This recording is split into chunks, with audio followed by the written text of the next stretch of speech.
Welcome back to Teach Me How to Clean. Today I'm going to be sharing with you guys how I deep clean my stove top. I have a gas range and I'm going to be showing you guys how I do this. Basically, I wouldn't say no scrub, but pretty close to no scrub.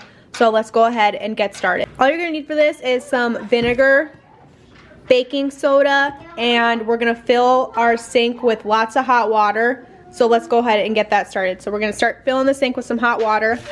Took these off my stove and I'm going to just put, this is the part that's actually going to go in the water in the sink to soak. So it's been a while since I've done this, probably about 3 months or so. It's time, if you can't tell. Some of them are worse than others. Some of them aren't quite as bad, but either way, they're all going to have their turn in the sink to soak to get all that nasty grime off. So let's go. I'm just gonna make sure that they're all submerged, and you can already see things are already kind of floating to the top. That loose stuff already popped off. But I'm gonna go ahead and let these sit probably for 15-20 minutes, and then I'm gonna come back and just kind of wipe these off. So what I like to do is, while they're sitting here, periodically I'll just kind of come up and test them and see how well things are coming off of them. If they seem to be coming off pretty easy, I'll sit there and kind of scrub a little bit.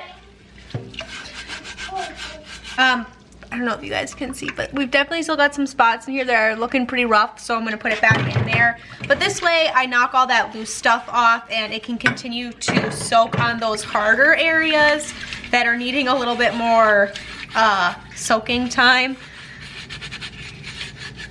But this way I'm knocking off all that loose stuff, getting that stuff out of the way, and letting it kind of get deep down into where it really needs to go.